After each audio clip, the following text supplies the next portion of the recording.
Welcome back to the channel and welcome back to another UFC fight prediction video. In this video, I'll be predicting the four-card fights for UFC Fight Night, Krylov versus Spann. So without further ado, let's get to the first fight on the card, that Alves division. Narulo Aliev versus Rafael Alves, and how I see this one right here is low confidence Narulo Aliev for sure. The track record is not there. His best win is Josh Wick, and who is Josh Wick? That's like a generic character, NPC on easy mode. That's his best opponent. But yeah, this is not a good confident pick. This is just a guy's undefeated, and I'm like this hoping that he measures up. But like I said, this ain't no high confidence. This is low confidence. Ain't like, oh, max bet, this guy is so good. I haven't seen nothing from this guy. I need to see something from this guy. But hey, I'm on rely on his momentum to get him over the hump here. And also, it's not like it's super great plus money on the side of Rafael Alves. Is not. So even on that side, I'm not like mostly just avoiding this one altogether. But going as far as prediction wise, going Narulo Aliev, I'm messing the name up. Narulo Aliev to beat Rafael Alves.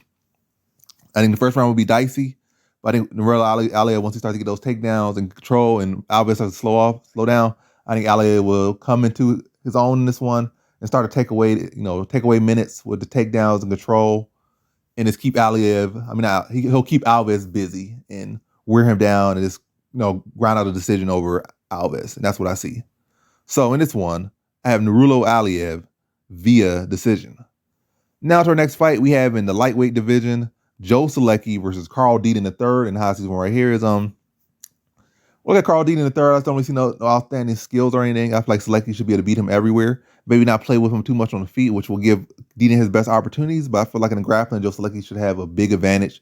And I feel like he should have been mix it up, get him to the mat, probably just wear on him in the first round. Definitely possible to get a first round submission, but I'm gonna say more so second round submission. Like fill him out first round, kind of wear him down, maybe get the takedown maybe 2 or 3 minutes into the first round, and it's kind of work for submission, it's work for the position, maybe establish some dominance, landing ground and pound on him, just wear on him and stuff. In the second round, get a takedown easier, then probably tap him out around between 2 and 3 minutes into the second round, like this build off the first round and then get him out in the second round. So in this one, I have Joe Selecki via second round submission. Now to our next fight, we have in the flyweight division, Odie Osborne versus Charles Johnson. And how I see this one right here is I'm going Charles Johnson. I feel like Odie Osborne has a lot of flash in him. I think he's the more well-rounded fighter. But as far as it goes being applicable and how will he utilize that or how can he utilize that, and overall, I feel like Charles Johnson should prevail in this one. I feel like Odie Osborne could have put on a great wrestling, grappling approach for 3 rounds. Now I feel like he could do it to the degree where I'll stroke him 1 round and I wrestle him the second round. I don't feel like he'll be able to do that either. I feel like Charles Johnson should be able to address the wrestling. I feel if anything, maybe Osborne might have a good first round, mix it up and take him down. But I feel like this fight will spend too much time on the feet. And really, oddly, that's like, I don't give Odie Osborne that round. I feel like he might have like 20, 30 seconds of good control time in the first round. Might have like a minute of good striking where he's like just landing, being more active. But once the fight starts to settle down, even within that first round, I feel like Charles Johnson's going to pick apart Osborne. Low hands. A lot of his striking just relies on being fast and explosive. But fundamentally, his striking has a lot of flaws. And I feel like Charles Johnson is just more cleaner striker, the cleaner overall fighter. And I think could be the finals avenues, be to pop his head back with a jab, come over the top, fire down the middle, catch him hooks. And it's really just pick him apart and start just like dissecting him. And I feel like he knocks him out in the second round. So I feel first round, Odie Osborne could look good for a little bit. But as soon as the fight starts to settle down, I think Charles Johnson's going to start to pick him apart on the feet. And then the second round, I think he knocks him out. So in this one, I got Charles Johnson via second round TKO. Now to our next fight, we have in the lightweight division, Jordan Levitt versus Victor Martinez. And how I see this one right here, going Jordan Levitt. Victor Martinez is a pretty solid fighter, but I just don't think his skills are all that great. I feel like definitely in the striking department, he's the better striker, but is his striking all that great for the UFC? No. Overall, Victor Martinez, I just think the guy's going to be here and gone. You can say similar about Jordan Levitt to an extent, but I feel like Jordan Levitt can stick around a bit. He already has stuck around a little bit. But I feel like Victor Martinez, I just see those skill set. I see undersized. I feel like he probably should be cut down to 145 or 135. Striking is okay, but nothing's stand out to overcome the fact that his grappling is where it's at. And his striking is not like I said, it ain't that big thing, and he's give up a lot of size. Maybe not against Jordan Levitt, but against other lightweights, he's gonna be towered over, outmatched in every area and dominated. But against Jordan Levitt, it is the opportunity for him to fight a guy that's pretty one dimensional and give him some opportunity. But ultimately, I feel like it's gonna be an awkward fight. But Jordan Levitt has been with some solid fighters. He has more experience against high level competition. His striking is what it is, but it's been plenty of fighters that had awkward striking but have been able to go far in the UFC. I feel like Levitt should have a big grappling advantage. I feel like Martinez will be able to get off the strikes that he wants to get off. I feel like Levitt will make it awkward, kick his leg a bit. Throw a lot of awkward strikes. Martinez going to try to counter them, but that's going to leave him exposed to the takedown or a scramble or a slip. And once he slips or Levitt lands a takedown, or maybe Martinez, whatever reason, decides to go for a takedown or whatever the case may be, a grappling ensues. I think it will ensue in this one. I think Jordan Levitt will show the levels to this game. It will be able to latch on to him, wear him down, work for the submission. But ultimately, I think he gets in the second round. I think he gets, like a rear naked choke. I've seen Martinez give a rear naked choke position a lot in some of his fights against guys that don't have the same level of skill as Levitt. So I think a rear naked choke, second round for Jordan Levitt. So in this one, I have Jordan Levitt via second round submission. Now to our next fight, we have in the women's flyweight division, Gabriella Fernandez versus Jasmine Jasudavicius. And how I see this one right here is low confidence. I said competence. Low confidence Gabriella Fernandez to beat Jasmine Jasudavicius. Another case where you're kind of willing this fighter to win, but it really ain't much tape behind it. Jasmine Jasudavicius, like when you look at her, you think, oh, this is a striker. But when I really look at her, when you watch her, not really look at her. When you watch her or you look at how she's built, you're like, oh, this woman is a nice striker. But when you really watch her fight, her striking really ain't all that. And I think the best thing about her is the ability to mix it up, which can help her a lot in this fight against Gabriella Fernandez. Like, be able to mix it up. I feel like Fernandez take down the fence and all that. I feel like her jiu-jitsu is all there like that. So it's opportunities for Jasmine Jasudavicius to mix it up and get the takedowns. But I'm expecting Gabriella Fernandez, like Natalia Silva or whatever, to come in and show leaps in improvement once she get this opportunity to fight in the UFC. Expect her to take down defense, be solid. Expect her to be the more physically strong woman. I know for sure she'll have more power. I know her striking is more cleaner and fundamental. But again, like with Jasmine Jasudavicius, she's not the cleanest striker, especially defensively. But she can mix up well. But if Fernandez can shut down like the takedowns, then Gabriella Fernandez can press her, apply pressure. So press her and apply pressure, land the heavier shots, and be cleaner defensively. And maybe the Vickers might land. Matter of fact, I don't even think the Vickers is even that high of a volume striker. Like I said, she mixes up well, but she ain't like a super high volume striker. So the volume probably be roughly the same. But Fernandez gonna land the heavier shots, do the more damage. And if she can stuff the takedowns, then this is definitely her fight. I think that's what's gonna be the case. A stoppage is definitely available because Fernandez does have some heavy hands and heavy kicks. But I'm gonna say decision for Gabriella Fernandez. So in this one, I have Gabriella Fernandez via decision. Now to our next fight, we have in our first fight on the main card, Eric Gonzalez versus Trevor Peek. Now how I see this one right here between Gonzalez versus Peek is, I'm going Trevor Peek to beat Gonzalez. Just have not been super impressed with Gonzalez with like 0-2 in the UFC. And you actually could say he fought some decent competition. I'm forgetting one dude name. Jim Miller. I'm not forgetting Jim Miller name. I'm forgetting that dude, the young dude name right now. I guess you lose a fight now, people forget your name. But it is what it is. But he lost to two solid fighters. But definitely was not competitive. I think in the Miller fight, he just got mollywopped. In the other fight, he was going to mollywop, then he landed a good counter, then he got taken down and got his back taken, got tapped out.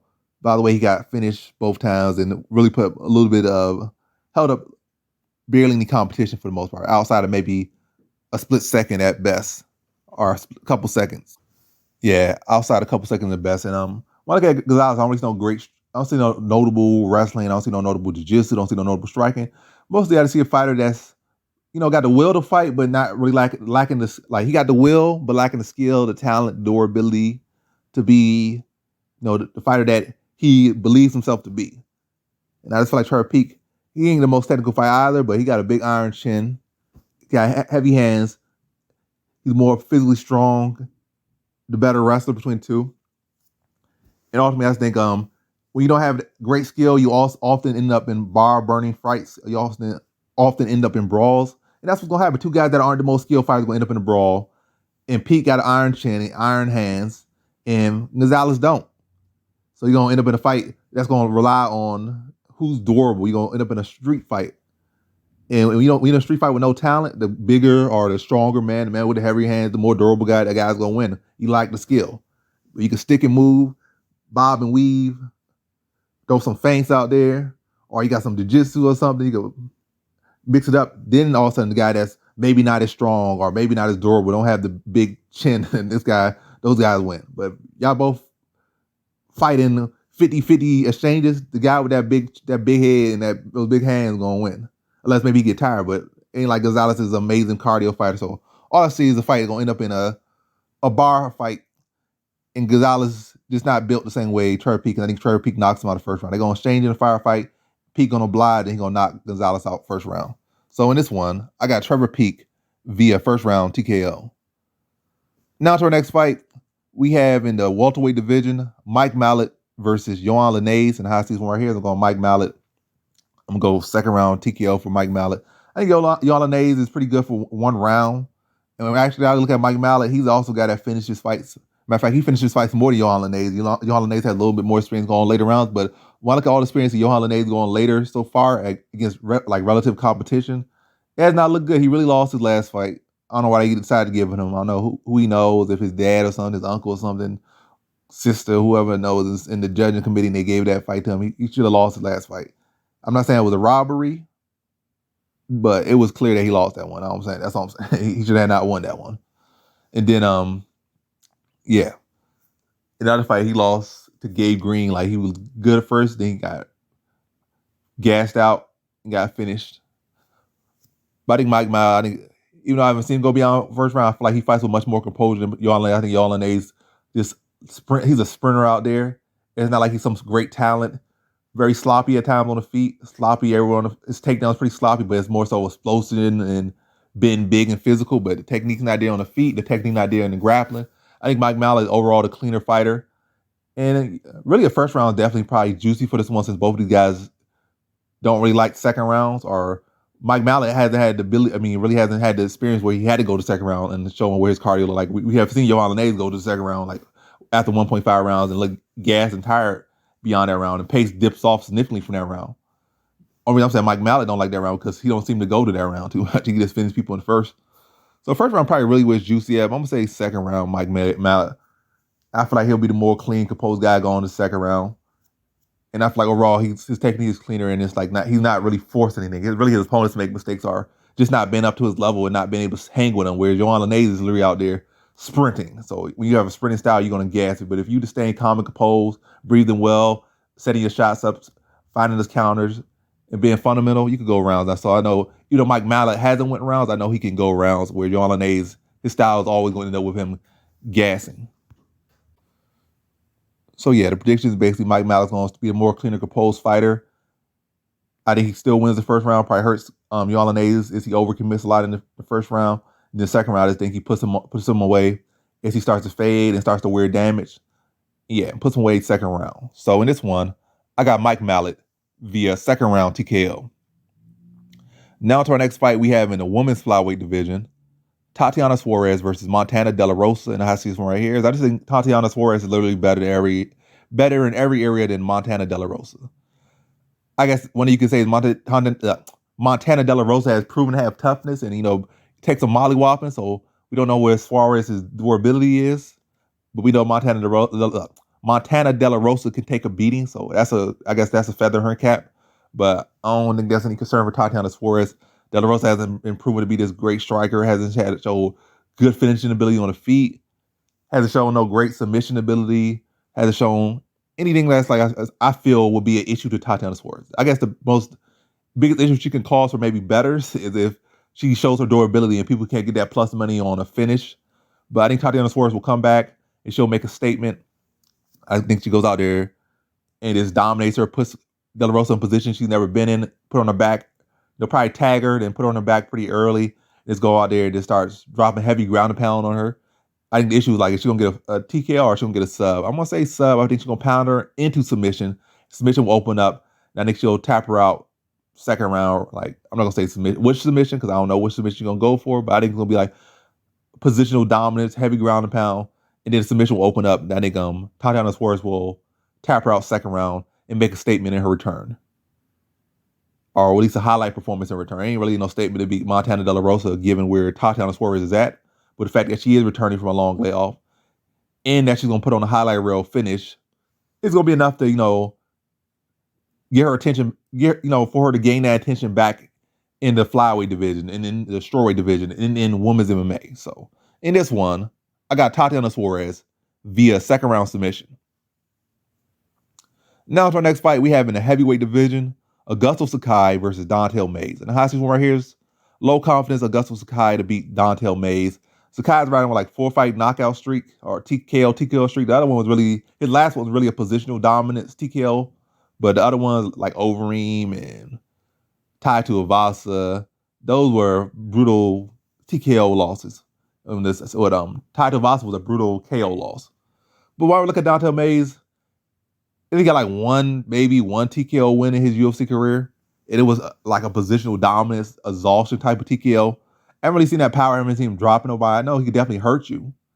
He could definitely catch your attention. He could definitely buzz you. But I haven't seen that dropping from Dante May, like he catch you with something and drop you, or hit you with a body shot and have you crumbling over or something, catch you with some little hook, make your knees turn into like you on a rocky boat or something. I haven't seen that from Dante Mays. I feel like he don't commit to his strikes. I feel like he has good build, and I feel like he has, he has something good stuff to build off of, but I just haven't seen him build off it. And like I can only go based off what I've seen. I feel like he's in a good position to pull off an upset here. But only had to lean away from him because I haven't seen it. Yes, guys on 4-fight knockout streak, but are you a knockout artist? Have you shown that ability to knock no one out? No. Augusto Sakai has also fought much better competition than Dante Mays has fought. And I don't feel like Mays will have the greatest success trying to mix it up with him, like as far as wrestling. On the feet, I feel like Augusto Sakai is more composed in striking. I feel like a lot of times Dante Mays, becomes, when he starts getting tagged, he starts to wilt, he starts to avoid striking and starts to kind of turn away from the battle a bit. And I feel like Augusto Sakai could probably pressure him, stuff his takedowns. He did well to, address some of the rest of Spivak, and I think Spivak is a much better wrestler than Mays. So if he could do well, at least to some extent, to defend Spivak's takedown, I think he should do a better job of defending Mays. And also, like, it's also not like Mays will go out there and go for 20 takedowns. I feel like he might go for 4 or 5. Maybe score be 2 or 5 and like 1 half takedown, 1 decent takedown. But ultimately, I feel like it's not going to hold Sakai off.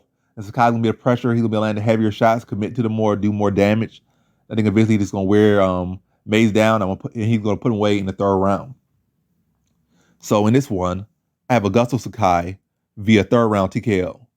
Now to our next fight, we have in the middleweight division in our co-main event, Andre Muniz versus Brendan Allen. The high season one right here is low confidence yet again. Brendan Allen is a very well-rounded fighter, to be honest. And I'm not super high on Muniz like everyone else is, but I'm on this ride the coattails of his star power to beat Allen, or his potential to beat Allen.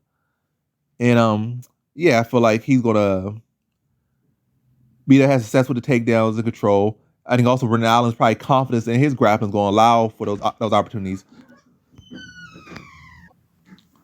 Yeah, it's going to allow for those opportunities because he's going to invite it. We also seen what Cal Dawkins had success taking him down.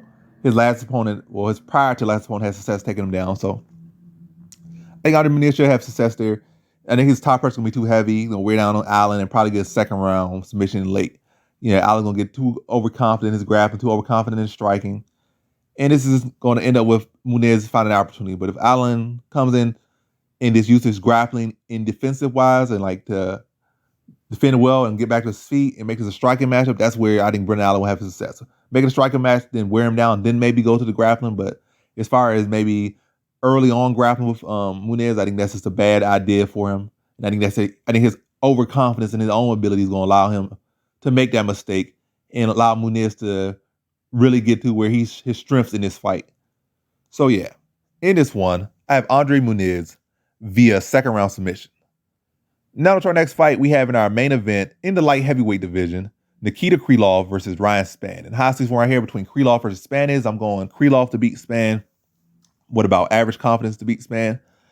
I think Spann has always shown these flashes of greatness. Like he has great moments against Little Nog, against Krylov, not Krylov. Wait, I just foreshadowed it. But he had his great moments against Little Nog, he has great moments against just Dominic Reyes, Kudalaba, probably a couple others. But for sure, he always shows that flash of greatness for the first round. But we have not maybe first round, maybe second round a little bit. But it really don't go beyond that.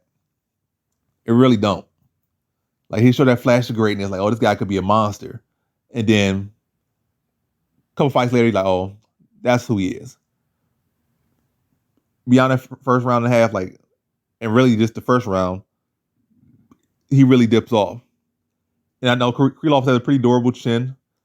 He's coming along as well in himself. He might not look as pretty as or damn or scary, pretty, etc., whatever you want to say, is Spann in that first rounds or those moments of greatness, those flashes of greatness. But Krylov can definitely push the pace. He can definitely look good beyond the first round. And even look at his last fight against Ozdemir. His cardio and pacing and pressure was his weapon for him against Ozdemir, who also has a tendency to dip off after a round or two. So he like maybe a first round probably go to Ozdemir, but he took his power, stayed in front of him, kept striking and started to get the takedowns and wore on him. And I can see similar against Spann. The issue maybe don't want to go for a panic takedown in the first round and get caught up in a guillotine or submission. But again, Spann, when you're looking at Spann, you're really looking at a round and a half for the most part because he has not proven to be able to look good. He hasn't been able to look great for a whole 5-round fight or 3-round, like a 3-round pick you apart, then finish you away in a 3rd round type fight. He hasn't shown that ability. If anything, his decisions have looked very sloppy and very close and very low level. But those first rounds, he looked like a world beater. So, yeah, I feel like Krylov's durability, is respectable. Like, I think only one TKO loss in the UFC, and that was upper heavyweight from the mounted position by a guy who had a good mount back then at that time. And early on in his career, probably when Krylov was like 23 or something, 24. Now he's like a full-grown man, like 31 years old or something, 32 or something. Durability, he himself has come along well. And ultimately, I just feel like what it comes down to is that Spann needs that, like, really kind of relying on that first round and a half. Krylov has durability, and he can push his pace and drown Spann. So I'm going to say like a 3rd round TKO for Krylov. Dicey first round, but constant pressure after there. Spann starts to dip off, defense starts to lack, steam starts to come off his punches, whereas Krylov's maintaining pressure, his power still there. He's tagging Spann, making Spann uncomfortable, mixing the takedowns, weighing on Spann, landing ground and pound on Spann. This 3rd round, Spann probably just mouth breathing, hands low, just getting swarmed, tagged up, and then ground and pounded out, like really exhaustion, wearing damage, and Krylov just being relentless on him. So in this one, I have Nikita Krylov via 3rd round TKO. And that concludes my fight predictions for the full card of fights for UFC Fight Night, Krylov versus Spann. And as always, thanks for watching.